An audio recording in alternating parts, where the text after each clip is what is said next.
Hello and welcome to Up Your Wine Game. Today I'm going to be tasting a classic Cabernet Sauvignon from Napa Valley. You've probably heard of it before. Heitz Cellars, storied Napa winery. Back in the day, Mondavi, Caymus, Spotswood, Duckhorn, those guys that kind of put Napa Valley as we know it today on the map. Heitz was one of the original players back then. We're going to taste their C-91. It's their Cuvée 91.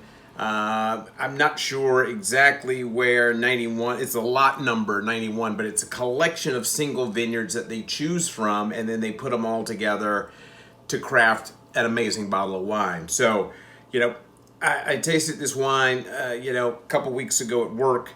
One of my colleagues had it out, and I've got the remainder of it. I kind of coaxed him out of it because to me it's just amazing Cabernet Sauvignon. It's 100% Cabernet Sauvignon from Napa Valley.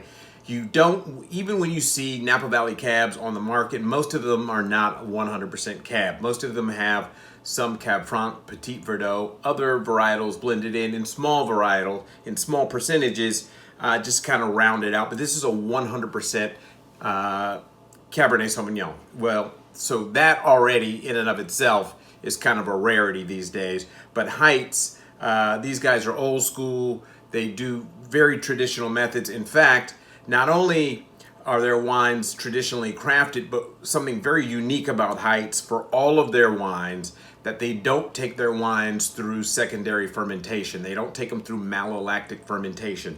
What is that in a nutshell? Malolactic fermentation is the transfer of malic acid into lactic acid. So to keep it simple, malic acid is like the acid you would get if you bit into a tart green apple, right? That stuff that just bites, and it's just like woo, and it's like a zinger on your taste buds. Lactic acid is like acid that's found in milk, right? Lactose. So malolactic fermentation is just the conversion of malic acid into lactic acid. All red wines in general go through that secondary fermentation. And then on white wines, some wines do not go through, like Chablis, Sancerre, a lot of the wines that are really high spirited and high acid, they do not convert. They do not go through mallow. So it keeps the wines fresh and vibrant and high strung in the whole bit. But let's say most California Chardonnays will take their wines through malolactic fermentation, or at least partially. Something like a Rombauer Chardonnay that goes through 100% mallow, and with the yeast and everything else, that gives it that buttery, round, creamy texture. That's what mallow does, right? So super, with white wines, you kind of play it by ear depending on the style. Red wines, almost 99% of those go through mallow, but Heitz does not take their red wines through malolactic fermentation. So what you get are these big, spirited, high-strung, high-acid, racy wines, and to me, this is just a stunning example of Napa Cab. Again, these guys were back there with Mondavi and Caymus when they were making traditionally styled wines. Spotswood, those guys. What's the other? Gurkich Hills. Those cats, right? So they've been around a while. Anyway, this is their C-91. This is the 2018. So this is going to cut you for about 80 bucks. 70 to 90 bucks, so around 80 bucks retail. But if you're going to spend, Napa Cabs these days, that's not outrageous. That's kind of where we are. The current release of Napa, their 22 Napa Cab from Caymus is right around 90 bucks, 80, 90 bucks, depending on where you go. So that gives you an idea price-wise of what it is, but the wines couldn't be more different. So if you're a fan of Caymus Cab, I would invite you to try a wine like this because it's going to be totally opposite. It'll just give you a different perspective on what Napa Cab can be. If you're not a fan of Caymus, then I would, again, invite you to try this because this is very different from what is a traditional Napa Cab because it doesn't go through mallow. So on the nose, it's this dried herb bit, right? So you've got all the focus and concentration of what you would expect from Napa, right? The dark fruit, the red fruit, super penetrating, very It's not an opulent nose, it's a very focused nose, but what I get here is a lot of dried herbs, some rosemary, some thyme. That's really coming through. Some dried underbrush on that is really, really coming through on the nose. But you also have the currant and the black pepper on there, which again, trademark Napa Cab in very penetrating form.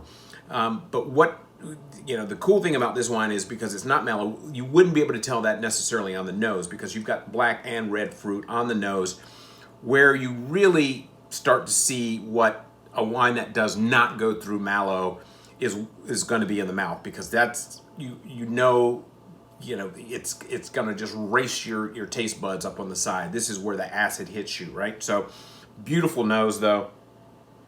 Again, there's currant, there's black pepper, there's white pepper, blueberry. But it's very penetrating, and it's very focused, which that's what I expect from Napa, right? But it's got that dried herb thing going underneath.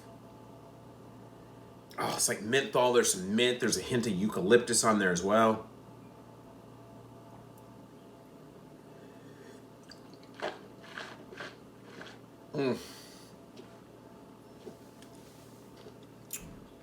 Folks, you gotta try this wine. I know it's not inexpensive, and I know most of the time I'm trying to find wines under 20 bucks that deliver.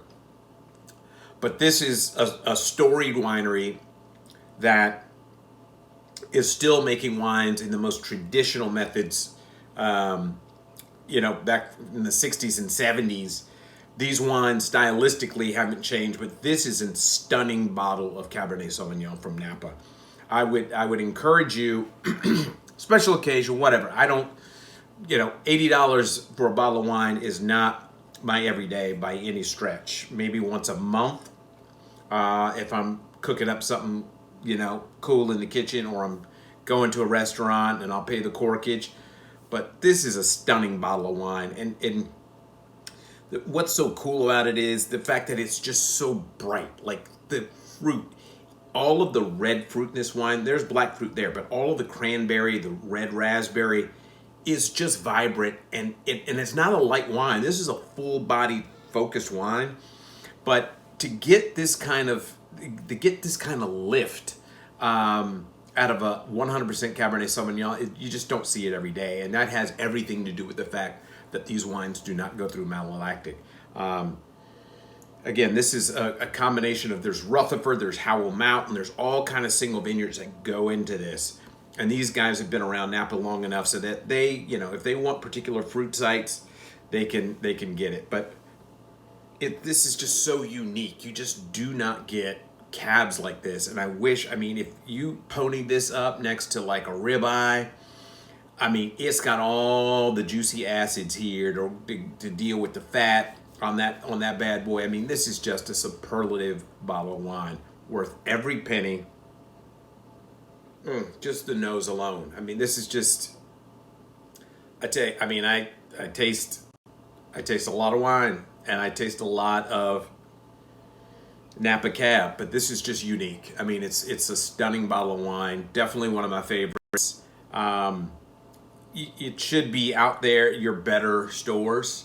It's probably not going to be in your better grocery stores, but it'll be in your better wine stores.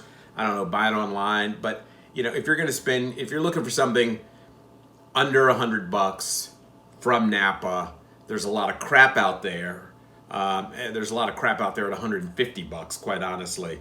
But let me tell you, for $80-$90, stunning bottle of wine. This is the Heitz C-91, right? So Heitz makes a couple of Bella Oaks, Martha's Vineyard, their straight Napa Cab, but this is their lot C-91.